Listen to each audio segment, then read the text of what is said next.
presentable, Austin, come on. So welcome. I'm guessing you're here to learn a little bit about the Evergrande, I don't know. People have said both. I really don't know. But you want to learn about the crisis. And all these people have tons of videos out on this, but they use big words and they don't really make a lot of sense. I'm going to help you with that. I'm going to make this a little bit more simple and easy to understand. I kind of know what I'm talking about.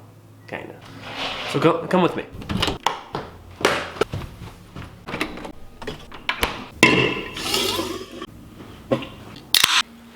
So Evergrande is a real estate company that owns more than 1,300 buildings/projects in 280 cities in China. So they are facing a debt crisis, okay? They're thinking about terms of bankruptcy, basically. But Austin, what does this mean? Well, I'll tell you. Evergrande is facing a debt crisis because they owe people money, okay? They got greedy, people need their cheese.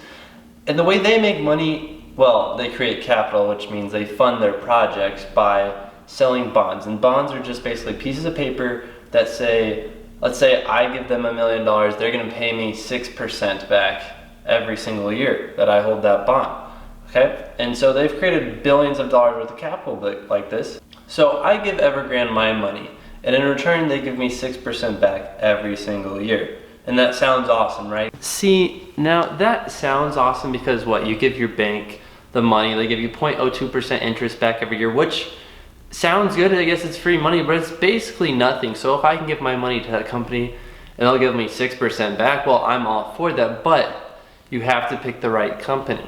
And even if the company at that, see, bonds are only good as the company that you buy them from. So everyone thought that Evergrande was super safe. It's huge. It's basically too big to fail, as some may say. And that's turning out not to be the case. So everyone gave them their money and now they just suck, okay? They say they can't pay the money back. And the money that they can't pay back is, whoa, sneeze. Well, they suck. And now they owe people $305 billion. Okay, that's money that's supposed to be paid back to those investors that gave them the money in the start. So Evergrande said a couple months ago that they don't think they can pay back these loan payments. And why are people starting to talk about them now? Well, that's a good question because they owe on Thursday, which is tomorrow for me, is $83 million, okay? They have to make interest payments to the people who owe those bonds or those pieces of paper that I was talking about of $83 million. So if they can't do anything about it, they're just gonna have to default on those payments and people are gonna be left holding the bag, which means they're not gonna be able to get their money. This is gonna be a huge hit for the Chinese market since Evergrande is the biggest real estate company in China, basically. This is gonna make them have to sell their properties in order to create money, in order to pay people back if they can.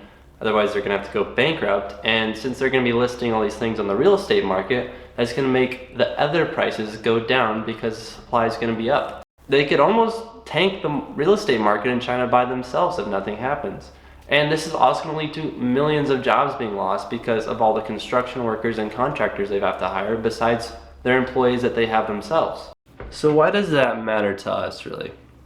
Well, if any of your funds or banks or institutions have a stake in Evergrande, well, they could potentially lose all that money that they've bought too. And when they lose that money, they still have payments they have to make to other people as well. So they're gonna have to sell some of their portfolio in order to pay their interest payments and keep the lights on, basically. And when they start liquidating or selling their portfolio, they're gonna start creating sell orders in the market, which could put downward pressure on the market and lead to a crash. So people are also kind of starting to hear the cracks in the ice in the market, like you saw a big red day just the other day. So maybe this is leading into that, adding some fear, giving banks a reason to sell some things. So really there's three scenarios that could happen right now. First scenario is Evergrande has to fire sell or sell as many properties as quick as possible in order to create the money so they can make this payment, but they're gonna be taking huge hits on these properties, like 25+% off of fair market value. So now this could really bring down the Chinese market as the Chinese,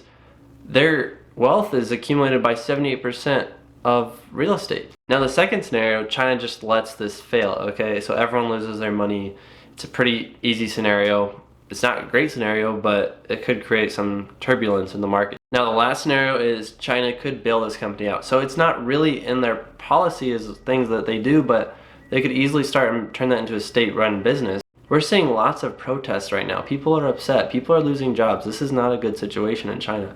So someone's gonna need to do something, or I guess not. And then if they bail them out, Evergrande has become too big to fail to where they just got away with it, basically. Just a slap on the wrist and they'll just keep going with life, I guess. They've become too greedy and it's hurt them. It's hurt a lot of people. Is it really fair for the tax dollar to be paying for this? In China, of course. Who knows? We'll just have to see what happens. So hopefully this Evergrande situation has been cleared up a little bit, and hopefully I didn't make it too confusing by any means. And I hope I've earned your like and subscribe. Please comment any questions that anyone has, and I will see you with the next video.